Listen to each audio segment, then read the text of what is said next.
Hola, hoy nuevamente desde Abrázame Poesía estamos aquí con un invitado, poeta, editor, así es que su trabajo con la palabra poética es inmenso. ¿Qué tal? ¿Cómo estás, Javier Cofreses? Muy bien, Silvia, muchísimas gracias por invitarme a participar de tu programa. Nuestra alegría de tenerte aquí porque además estamos con el organizador de un evento del cual ya vamos a hablar, que reúne a la poesía de este país, por lo menos por ahora, ¿no es cierto? Ya habrá otros, tal vez, encuentros, en un evento muy puntual con la palabra poética. Pero bueno, Javier, yo he estado leyendo algunas poesías que has hecho a cuatro manos, como dice el texto, y eso me llamó mucho la atención, y particularmente, como siempre leemos una poesía para comenzar este programa y generar un clima poético, y afortunadamente tenemos aquí a su autor en este caso, voy a leer una que se llama Aguaribay, del conjunto de poemas Tigre. Aguaribay dice así: mira, abuela, aquel árbol que agoniza amortajado en su raíz. ¿Qué podemos darle como alivio? ¿Azúcar? Mira aquel otro que ya es leña gusanada y podrida. Atrás quedaron su color y movimiento. Una vez cantaste, abuela, una canción de amor. Yo sufría y el río traía camalotes. Mi madre lejana había muerto de peste y mi padre de extrañarla en otro suelo. Tú cantaste la canción para distraerme. Todo lo recuerdo cuando llega el otoño. Ahora nos quedamos solos, tú y yo, sin compañía, sin hojas, sin nada. Cuéntame, abuela, aquella canción, cántala nuevamente, que no quiero morir como mi padre. Y este poema a cuatro manos fue escrito por Javier Cofreses y Alberto Muñoz. La poesía, ¿te encontró, la encontraste en la vida? Si me permitís, primero quisiera hacer una referencia a ese texto. Ese texto forma parte, como vos bien lo dijiste, del libro Tigre, que escribí junto a mi amigo, hermano, poeta Alberto Muñoz. Es un libro que publicamos hace 10 años. Y puntualmente ese texto que está referido a los árboles se llama la secuencia Canción de Amor Vegetal, que fue lo primero que publicamos de ese libro. Son poemas donde cada árbol tiene su propia voz y se manifiesta a través de canciones de amor que nosotros, con nuestro oído lo más sensible posible, alcanzamos a escuchar esas canciones. Por lo tanto, las transcribimos. Y que yo recuerde, la escritura de ese libro, que originalmente hubiese tenido 800 páginas, finalmente se redujo a 500 páginas, es uno de los recuerdos más extraordinarios que yo tuve en mi vida poética. Tenía ganas de contar esto. Muy bien. Si querés, bueno, sí, ahora vamos al comienzo. No, totalmente. Bueno, por eso digo, parece ser que la poesía te encuentra este tema de la naturaleza, esta escucha de ese poema que viene de un árbol, como que ha encontrado el oído entonces para escuchar. Sí, si yo tuviese que remitirme a la era terciaria más o menos, te diría que a los 14 o 15 años yo empecé a escuchar la voz poética, básicamente a través de la obra de otro poeta, primo mío, primo sanguíneo, Joño González. Él comenzó a escribir muy joven y yo empecé a leer su obra, un libro llamado Los Exorcismos, y a partir de ahí a mí se me abrió el mundo poético, pero claramente. Fue entonces que comencé a leer y a leer, y por ese entonces te diría que prácticamente mi único foco de lector estaba apuntado hacia la lectura poética. Luego, bueno, poquitos años más tarde ya arrancamos con las publicaciones. Justamente con Joño González, en 1981, en plena dictadura, lanzamos el primer número de La Danza del Ratón, que fue una revista que sostuvimos durante 20 años. A partir de cuando cerramos La Danza del Ratón, en 2001, es cuando comienza el ciclo de la editorial, que está por cumplir también 20 años próximamente. Sí. De modo que, como verás, es una trayectoria sin solución de continuidad. Es algo que yo no tengo más remedio que dedicarme apasionadamente a publicar poesía, a leerla y eventualmente escribirla. Ajá, eventualmente escribirla. Por eso hay otros maestros que han iluminado poéticamente a lo largo de tu vida, que vos recuerdes, que vos digas, bueno, estas lecturas fueron realmente impulsoras, además de... Sabés que el riesgo de contestarte esa pregunta, al que no voy a escapar, significaría que no me detuviera en una ametralladora de nombres, pero yo soy bastante seguidor de la poesía argentina, básicamente porque tengo ciertos pruritos, cierto reparo, prejuicio, como quieras llamarlo, con respecto a las traducciones de poesía. Si lo escuchan mis amigos traductores, se van a sentir un poco mal, pero eso ya se los dije. Por lo tanto, yo me concentré muchísimo en la lectura de poetas argentinos. Entonces, a partir de los años, descartando a Borges, ¿no?, que casualmente hoy se cumplen 100 años del nacimiento de Borges, de modo que tomo esto también como un homenaje a su obra. Los poetas que comenzaron a publicar sistemáticamente en la década del 40, 50, 60, a mí me marcaron, empezando por Aldo Pellegrini, por todo el grupo que después se consustanció con el surrealismo argentino. Me refiero a Juan Antonio Vasco, a Ceceli, al mismo Madariaga, Olga Orozco. Entonces, yo creo que esos fueron mis primeros poetas que me dijeron cómo mirar el mundo desde la poesía, cómo transmitirlo, cómo manifestarlo a través del ejercicio poético.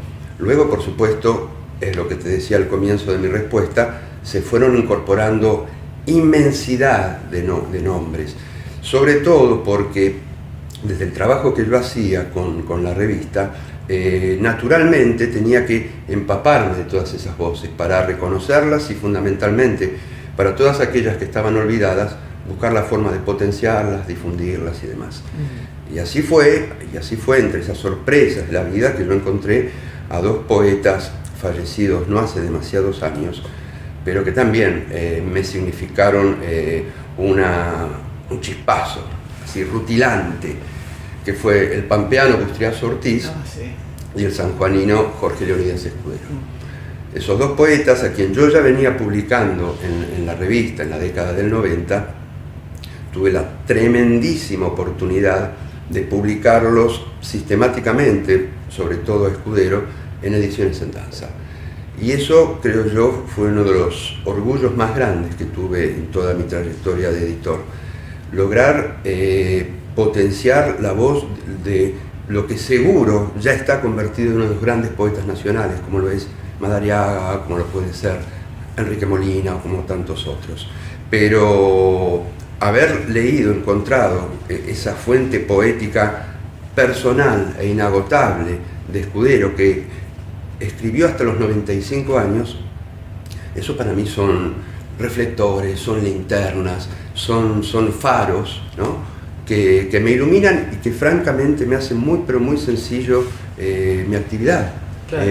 No es que yo tenga que estar renegando en búsqueda, no, realmente esas luces que te digo, esos reflectores, es como si me aparecieran solos, sin dificultad, naturalmente. Claro. Vemos, digamos, en los últimos 15 años, 10 años, un avance, una explosión, un material poético en gente muy joven que ha tomado la palabra poética como una suerte de activismo, de presencia.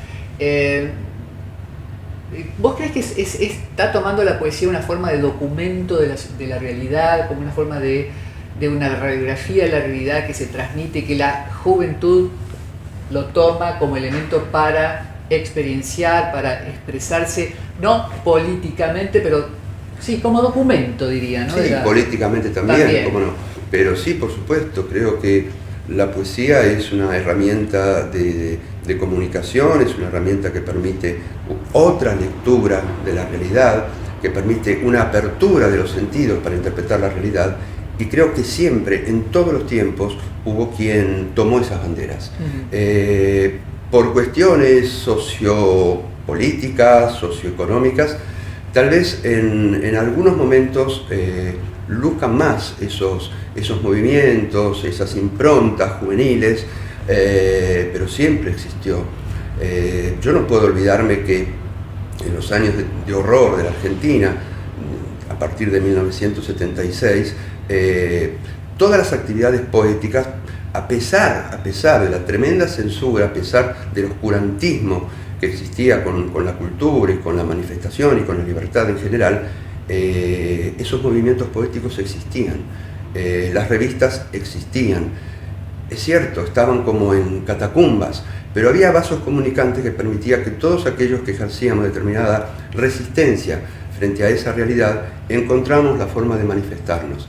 Y había, créemelo, decenas de revistas. Y fue así que a partir del 81, 82, cuando empezó a entrar un poco de luminosidad, ¿no?, a esos años de terror, esas revistas que estaban en ciertas catacumbas, te diría, comenzaron a emerger. Y comenzaron a haber festivales y reuniones y encuentros, de algún modo como para fortalecer todos esos grupos que actuaban así en calidad de foquistas, si se quiere. Y yo estaba pensando, a propósito de este festival de pequeñas editoriales de poesía que vamos a organizar, en cierto modo a mí me llevó también a recordar aquello. De algún modo hay que ejercer determinada resistencia cuando la realidad tiene una crudeza salvaje.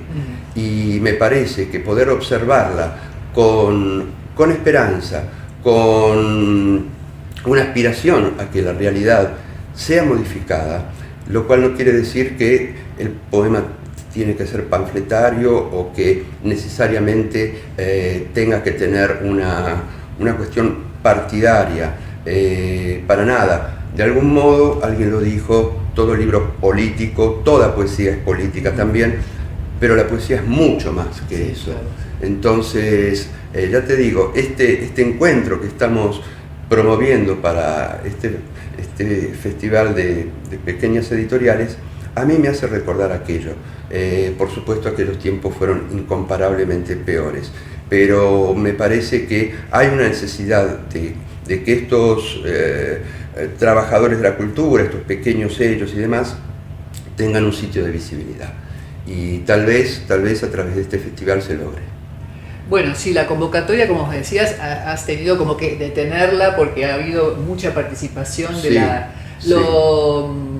esto también que a veces la poesía logra también unir lo que el dolor ha separado, decía algún poeta. Y creo que en estos movimientos colectivos se pone en evidencia eso, porque la espontaneidad con la que la gente quiere participar y mostrar y después ir, lo que diremos, es como una sed de esa participación colectiva.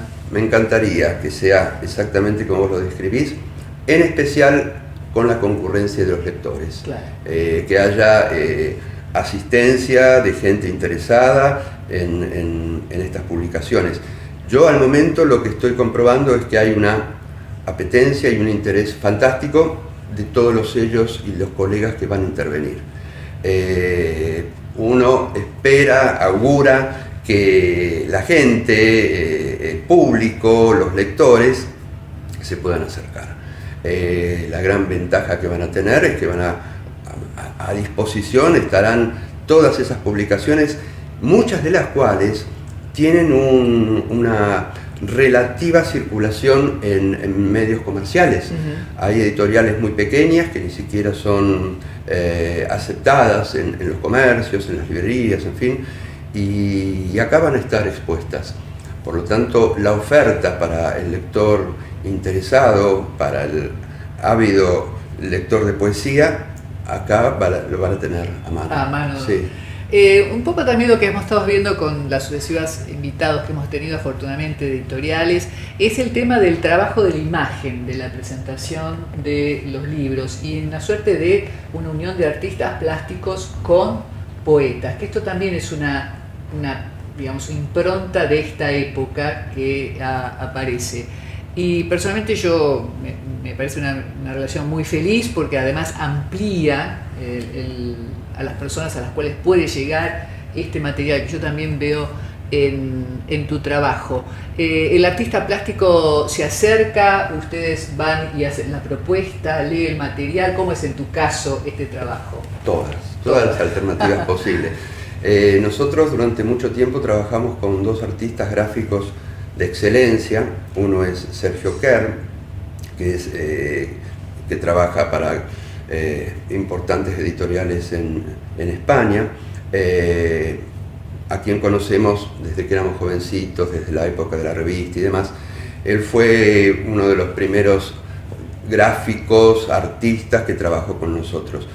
Luego también un argentino radicado en Brasil, que es Horacio Rodríguez Herpe, que fue el responsable de una buena cantidad de portadas de nuestros libros. Luego, ahí sí, como la editorial tuvo una actividad de publicación muy intensa, ahí aparecieron otras alternativas, muchas de ellas propuestas por los mismos autores. Y sí, en este momento la importancia que tiene la imagen, las posibilidades que tienen de utilizarla, modificarla, incorporarla por todos los sistemas que hay de digitales, etcétera, ha sido un componente que se ha reactivado con mucha más inserción en la publicación de libros que antes, por supuesto. Claro. Y sí, suelen aparecer resultados fantásticos que por supuesto enriquecen la gráfica de las obras publicadas. Claro, eso también, como al tema de los libros objeto, que también Sí, hoy por hoy se ha nombrado. Sí, es otro camino, claro, ¿no? Porque en general ya hablar de un libro objeto significa hablar de otros costos y hablar de otro nicho, llamémosle, de lo que son estos libros, que en general son libros, lo que yo noto que están en general muy bien hechos, bien editados, prolijamente editados. De vez en cuando algún sello se puede dar o cometer la travesura de un libro objeto. Nosotros de hecho lo hicimos con mi amigo poeta Alberto Muñoz en el año 2003. Publicamos un libro que se llama Venecia Negra, que fue un libro que tuvimos que sacar un crédito para publicarlo porque fue 500 páginas, tapa dura, papel e ilustración, imágenes en colores, una fortuna nos costó. Y el libro se vendió, así que pudimos saldar el crédito, de modo que todo el mundo contento. Sí, porque es un libro que se agotó. Habíamos hecho 300 ejemplares, no eran tantos, por supuesto, pero se acabaron y es remotamente imposible sospechar que se podría reeditar ese libro. Claro. Ahora ya no hay créditos, por ejemplo, por los créditos que hay son carísimos. Claro.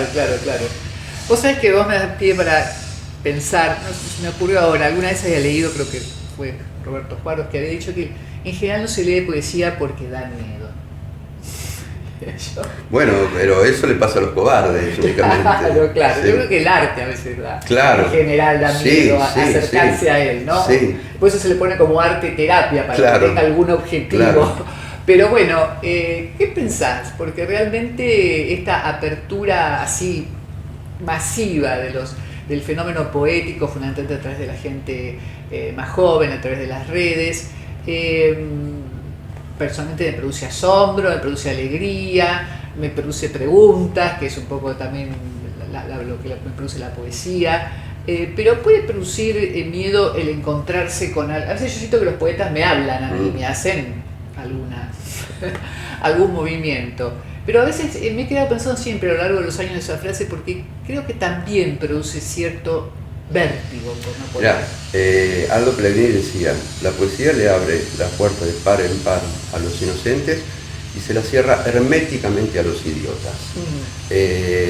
Me parece que ante el fenómeno poético uno siempre tiene que tener una apertura, una disponibilidad, porque sabe que lo que puede pasar ahí a través de ese fenómeno de complementación, como debiera ser la poesía, entre el poeta, entre el texto y el lector, que naturalmente en poesía el componente sobre el objeto poético que hace el lector es fundamental. Entonces, el hecho de estar dispuesto a asumir la sorpresa, el vértigo, en fin, una cantidad de elementos que siempre van a ser movilizantes, hay que estar dispuesto a hacerlo. El hecho de suponer, yo más que miedo creo que muchas veces genera pereza leer poesía, por lo que te decía recién, por la importancia que significa el componente que agrega el lector. Leer un poema no es leer una noticia, no es leer algo que ya está resuelto. Un poema se tiene que terminar de resolver con el lector, vale decir que implica un trabajo, un esfuerzo, un compromiso, sí, pero que cuando se produce ese asombro, ese encanto, esa fascinación del lector con lo que está leyendo, y te planifica la vida, ¿verdad? Entonces, ni hay que tener miedo, ni hay que tener pereza. Uno no sabe de qué forma tratar de inculcar más lectores hacia poesía. Toda la vida procuramos hacerlo, desde la revista, desde la editorial, desde los encuentros, lo que fuere. Es una tarea. Pensar que, o sospechar que la gente, cada vez más gente y más gente, va a reconocer que desde el fenómeno poético la vida se planifica. Así, eso es verdad. En danza, ¿qué proyectos tiene para el futuro? El futuro es hoy. El futuro es hoy. Sí. Hoy tenemos este proyecto de la feria, sí, por supuesto. Sí. ¿Sabés por qué? Vivimos en el mismo país, es bastante complejo planificar y pensar qué es lo que podemos hacer el año que viene, más allá de nuestros deseos, que ya están todos escritos, ¿verdad? Pero cuando te decía el futuro es hoy, yo aquí acabamos de publicar la poesía reunida de María Teresa Andueza, que es, digamos, una de las escritoras argentinas más consideradas, más valoradas. Tal vez su poesía, como se publicó históricamente en pequeñas editoriales, muchas de ellas cordobesas, no ha tenido demasiada circulación, al menos aquí en Buenos Aires. Entonces sospecho que la posibilidad de que esté a mano un libro que reúne todos sus libros anteriores es una muy buena noticia. Y también este libro que está por salir, que es el libro que dejó inédito Irene Grus, que se lo confió amigos que trabajan en el sello, que son Eduardo Mileo y Gabriela Franco. Y bueno, y este libro es de inminente publicación. Gabriela Franco acaba de publicar un libro extraordinario, En orden de aparición se llama. Acabamos de publicar un libro extraordinario de María Malusardi, que se llama Artista del Hambre, y así estamos todo el tiempo. Hay grandes proyectos para el año que viene, pero hasta que yo no tengo, por ejemplo, los libros ya comenzados en imprenta y ya no veo las pruebas, ahí todavía no puedo pensar, sí, sale, efectivamente sale. Aquí es todo muy pausado. Bueno, pero bien. No paramos. No, veo que no está sucediendo desde hace muchas décadas. Exacto. Bueno, Javier Cofreses, muchísimas gracias estar aquí con el padre, ¿no? El organizador, el coordinador de este primer encuentro. Yo voy a poner primer encuentro. Buenísimo. Primer encuentro de pequeñas editoriales de poesía, Pepa Festivals, de los días 7 de septiembre sábado y 8 de septiembre domingo. 7 y 8 de septiembre. Así que allí vamos a estar. Muchísimas gracias, Javier, por estar con nosotros, Al contrario, por haberte llegado hasta aquí. Y como siempre, recordamos los principios de la poematerapia que dicen: no reviente, lea poesía; no reviente, escuche poesía; no reviente, escriba poesía; no reviente, no les dé el gusto. y chao.